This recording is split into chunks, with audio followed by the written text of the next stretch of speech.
Hello, flying solo tonight. Welcome to I don't know what we call this, TSR TV, TSR After Dark. just I don't know. It was like yeah, I was just sitting around. It's like, yeah, let me do a live video here, just talking about the post AAC Media Day, and just give you some of my thoughts. It was actually pretty cool being in Texas for the first time for the AAC Media Day. It was in Rhode Island before. Kind of missed the clam bake, but Texas wasn't so bad. I mean, if you like the 105-degree weather, yeah, it wasn't that bad. But it was fun. Memphis brought Seth Hennigan, Jacob Likes, Simeon Blair, and Jalen Allen to the media day. It was fun, talking to the players. I think everyone was real excited. Jalen Allen brought that smile. I mean, interviewing him, he's a terrific interview, and he has some pretty interesting things to say about this year. He talked about the depth of the defensive line. So that's something that he said that's something that not necessarily that he's not used to, but it was something that's different this year. And he talked a lot about the depth. Seth Hennigan talked a lot about the receivers that are ready to step up. When I talked to Jacob Likes, he was excited about the offensive line, because when you take a look at the offensive line, I think we can all agree that's one thing that really needed to improve on. But he really likes the interior offensive line, and we'll go through my predictions for the 2D chart that I wrote that story, put it out, I think yesterday or this morning. I can't remember right now since it's a little bit late. But let's get into the media poll that that that was put out, and there was something shocking on it to me. So let's take a look at it real quick. I have no problem Tulane being first, UTSA second, SMU third, Memphis fourth. You notice that little one by Memphis. There's only one guy in the media that believed Memphis can win this whole thing this year, and that was me. And I was on Greg Gaston's show and told him why I feel Memphis can win it all. I think the schedule is sets up nicely for Memphis, because the tough games for Memphis is at home. But we'll go through that in a little bit, because we'll go through game by game, and I'll give my picks. But as far as the media day, it was great. But take a look at number 8, UAB. I still haven't found the person who voted for UAB first place. I mean, that's insane. I mean, I spoke to Trent Dilfer. I mean, great guy. I think he's going to do good things, but not this year. No, not this year at all.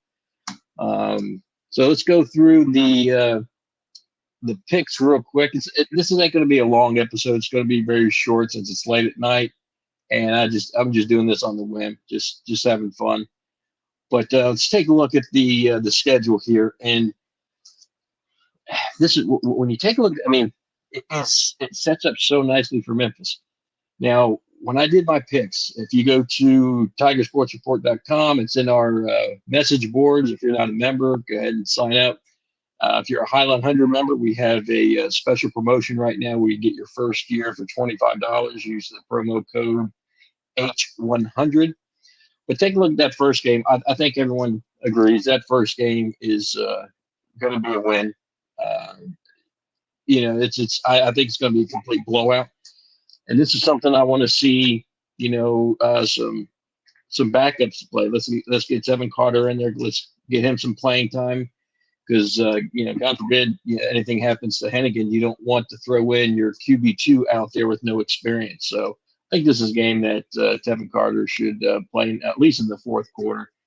Yeah, I think we'll see 4 or 5 different running backs play this game as well.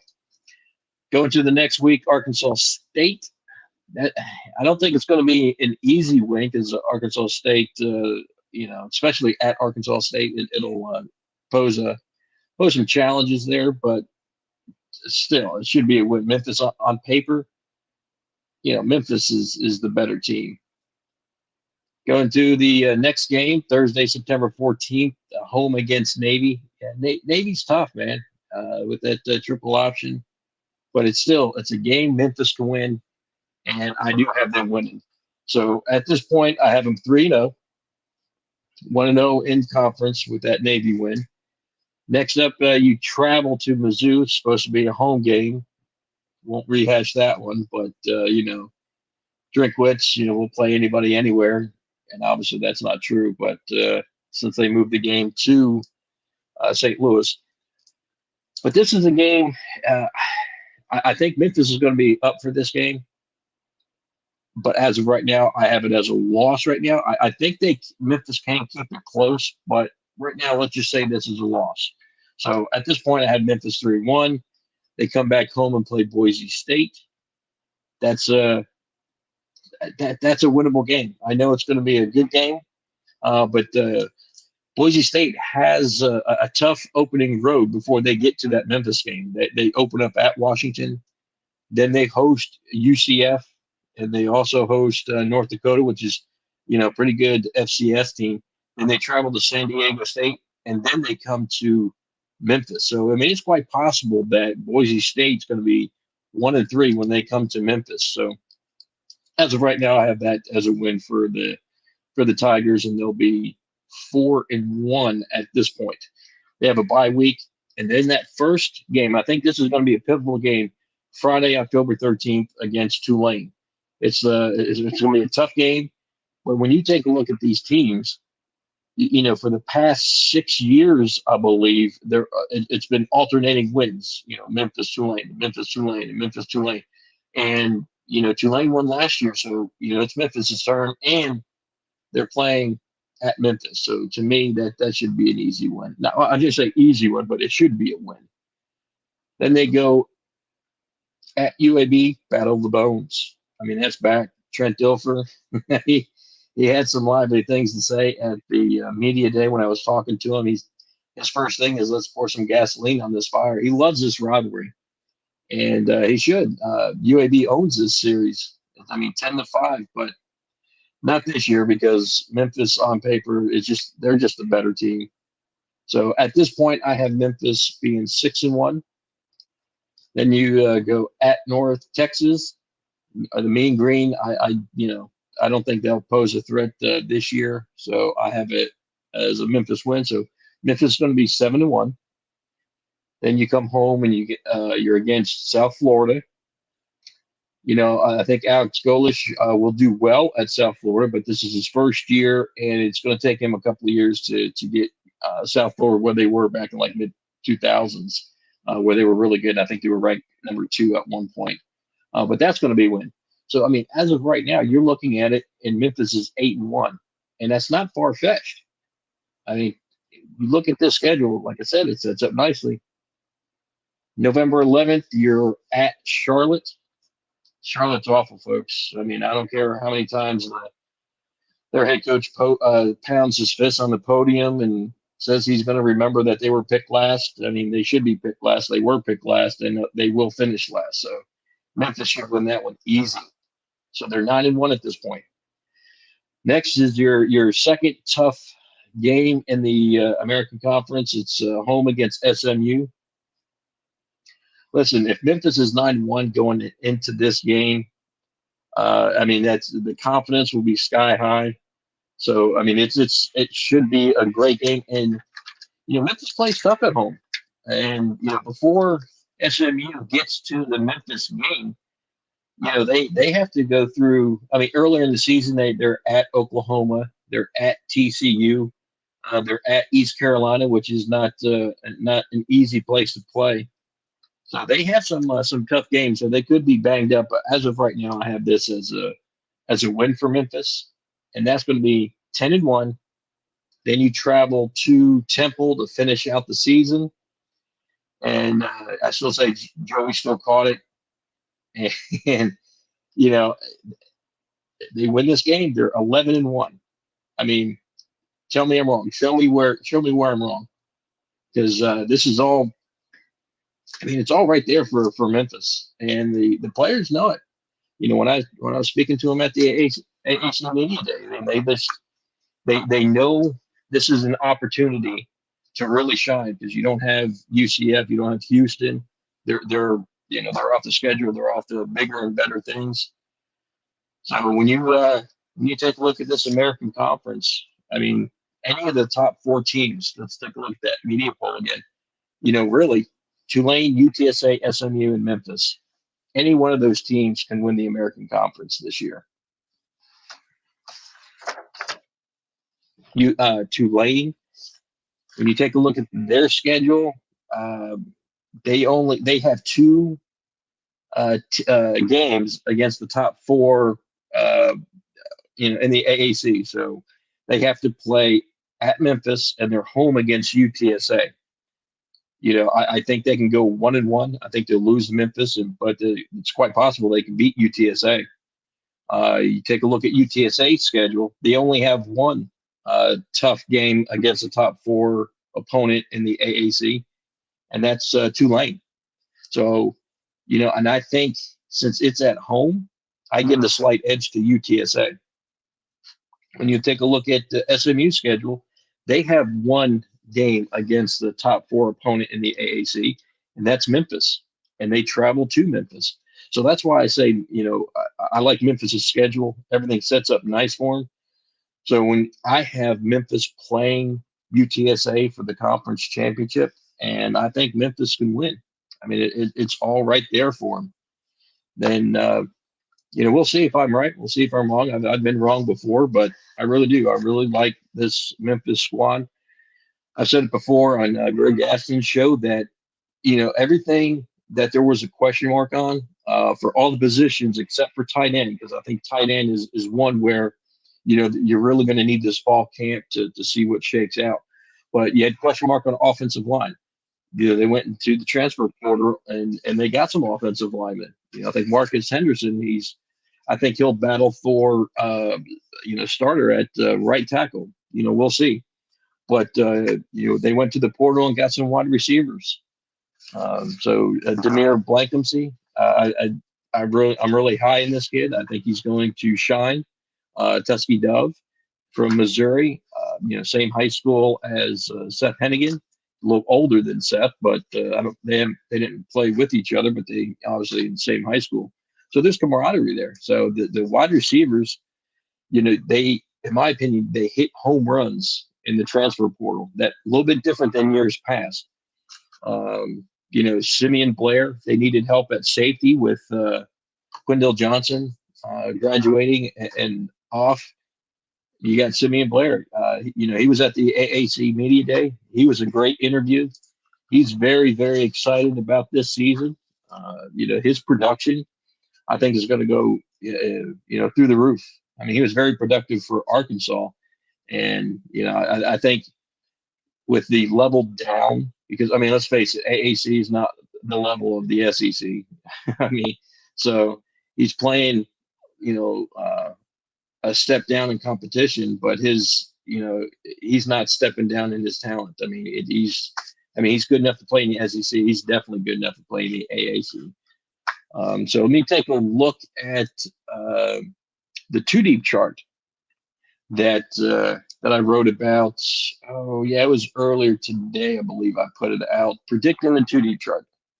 So if you haven't seen it, go to TigerSportsReport.com and you'll be able to click on it. It's the first article there. No surprise at quarterback. Seth Hennigan, there's just zero chance that anyone will beat him out. I mean, he's definitely the starter. Backup though, there could be a little battle between Tevin Carter and Cunningham, but I think Tevin Carter, I'm high in this kid. I hope he gets some playing time this year so Tiger fans can see what he can do. Get him some Wildcat, just something. Get him on the field so we can see what he can do. Running back, this one's a little hard to predict. You brought in Blake Watson. He's nearly a 1,000-yard rusher every single year for the past 2 years at Old Dominion. You have Jay Dunker already already here, and then Sutton Smith. I think between those three, I think Blake Watson, I predict he'll start. And it may be, I know the coaching staff would love to have one running back just stand out and be the guy. But I feel this year is still going to be running back by committee because you have so many running backs, on the roster. But to me, Blake Watson 1, Jay Ducker 2, and Sutton Smith 3. Probably, Thomas would be the 4th, and you may see 2 and 2. Just running back by committee, but in groups. But we'll see on that. Wide receivers, as I mentioned before, when we talked to Hennigan at the media day, he was excited about these receivers. Rock Taylor, I think, is going to have an outstanding year. I mean, it's just, we've been waiting for Rock Taylor to break out, but there was folks before him. So now, he's there. He's the guy. And I think he'll be, wide receiver 1. I think Joe Skates will be there at the other wide receivers spot, and Tusky Dove will be your 3rd wide receiver. So those 3, I think, are going to be your starters. Backing them up, I think it'll be Blankensee. He's a redshirt junior. Destin Thomas, Tennessee kid. He's a redshirt freshman. I think he's ready to step up and get more playing time. And Kobe Drake, he caught on late last season, so don't be surprised if he got, some balls thrown his way. And now tight end. See, this is where I'm least confident in my picks, but I have Anthony Lamphere starting. He had some playing time a little bit last year, and fall camp is going to be, it's going to be something to watch with the tight end position, because there's a few tight ends. I think Austin Smith is another one that could pop in there and get some playing time. Brandon Doyle, I have him. I have Lamphere 1 and Brandon Doyle, but there's some, 2 Colorado, I think, tight ends, transferred in. So watch the tight end at fall camp. So, but as of right now, pre-fall camp, prediction, I have Lamphere 1 and Brandon Doyle 2. Left tackle. Pounders, I think everyone is waiting for Pounders to be that dominant left tackle. And, he showed a little bit, he showed some glimpses last year. But this year he's got to be the guy. And we'll see. He'll have every opportunity, in my opinion, to be that left tackle. And as long as he stays healthy, he's there. Now, for backing him up, usually there's one offensive line that no one talks about that usually comes in and gets some playing time. I know early on, like Dylan Parham, I think it was sophomore season, if I'm not mistaken, that he showed a little bit on the depth chart. No one was really talking about him, and he, fall camp came around, and all of a sudden he's on the 2 deep chart. But Silverfield has a knack over the years to finding offensive linemen who are not highly rated and developing them. I think this year, the one we may see is Ole Miss transfer Jake Greer. From everything I've heard, he's progressing nicely. So I'm picking him to be that second, that backup, but to be that offensive lineman no one's talking about that may, pop up on that 2 deep chart, and next year or so may crack the starting lineup. But we'll see. Left guard, I have Jonah Gamble. I mean, he started last year. No reason to think he won't be the starter this year. And backing him up, I predict Xavier Hill. He's one that I'm pretty highly on as well. Redshirt sophomore, coming from LSU, I believe it was. So we'll see. I don't think he'll unseat Jonah, but we'll see. I mean, I think the offensive line is another unit that really needs a good fall camp to showcase and separate some of these guys. Center, Jacob Likes. I mean, I don't. The only way I think Likes is not starting if he's injured. I think he's pretty much a lock there at center. Backing him up, Braxton Alford from, I think he was Alcoa, Tennessee. He's he got some playing time last year, I believe. Not too much, memory serves me correctly, but he's a solid backup just in case Likes ever does go down. Right guard, Davion Carter, redshirt junior.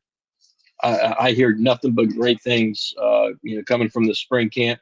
He got progressively better as the games went on last year, and you know, I don't see him being unseated by Mitchell Gildahouse. I think Gildahouse is a solid backup, but look for Davion Carter to solidify that right guard.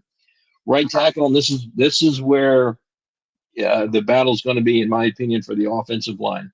Marcus Henderson and Terrence McClain. Terrence got some starts last year. We'll see how it stands out. Before fall camp prediction, I'm hedging my bets on Marcus Henderson winning that battle, but I would not be surprised if Terrence McClain wins it. He's the redshirt sophomore. He has more game experience. He's been at Memphis, so he knows the system.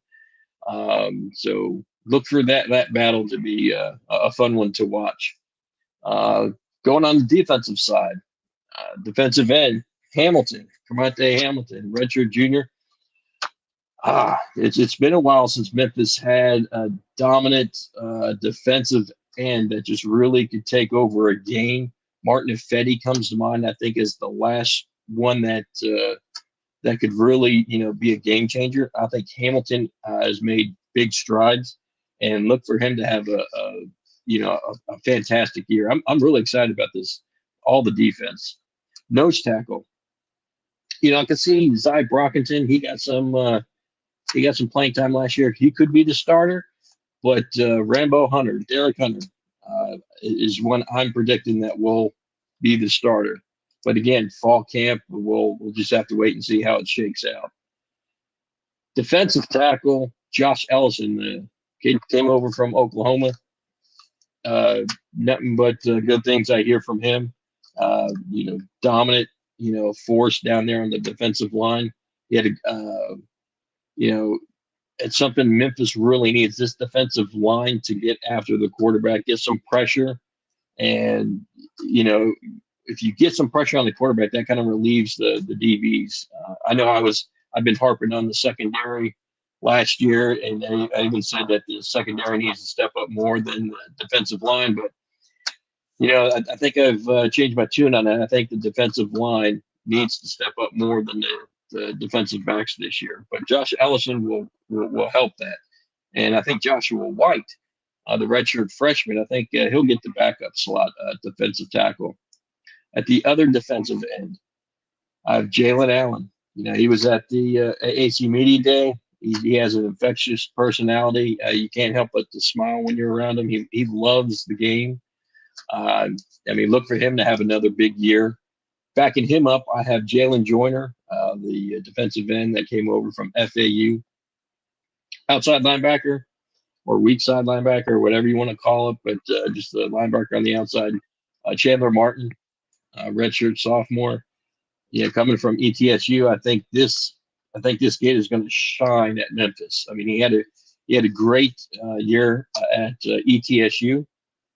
I know this is a step up, a level up, but he just has a knack for the football. In my opinion, he has a high football IQ. So look for him to have a very good year. Backing him up, I think Bryce Edmondson. And Edmondson, is a decent backup. He can push for some playing time. I just think Chandler Martin beats him out. But as with all these, we'll see at fall camp. Middle linebacker, Canton Arku. He comes back for his redshirt senior year. He got progressive. He's another player that got progressively better as the year went on. He's definitely the starter. And I have a true freshman backing him up. Watch out for Carmelo Overton. I really think that he has a chance to really steal some playing time and maybe leapfrog some folks to get that backup at middle linebacker.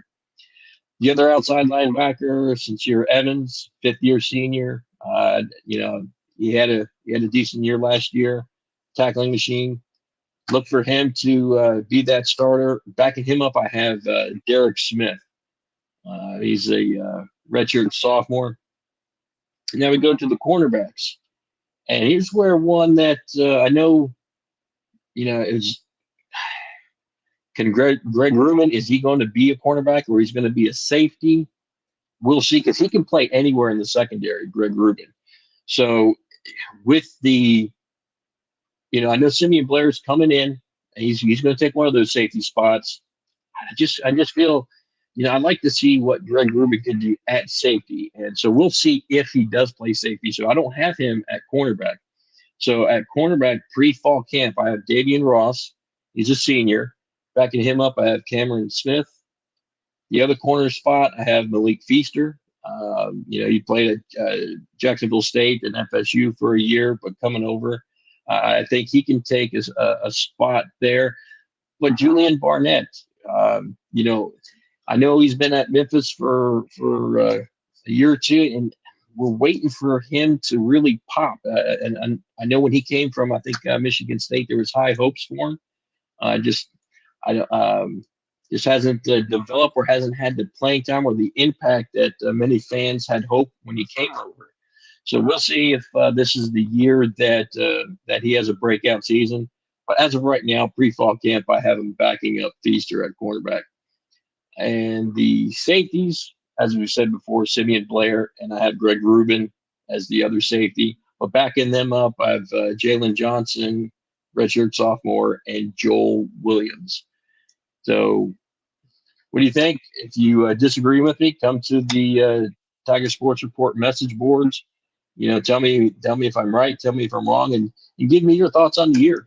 I have Memphis going 11-1 and winning the AAC. So yeah, what do you think about that? I know Silverfield. Everyone says this is like he has to have so many wins, 8 wins, 9 wins, whatever. At the AAC Media Day, he was very, very relaxed. It seemed like a different coach. I mean, to me, he's growing into himself as a head coach, and I think this is going to be a great season for him. But tell me what you think. And until then, you guys have a good one.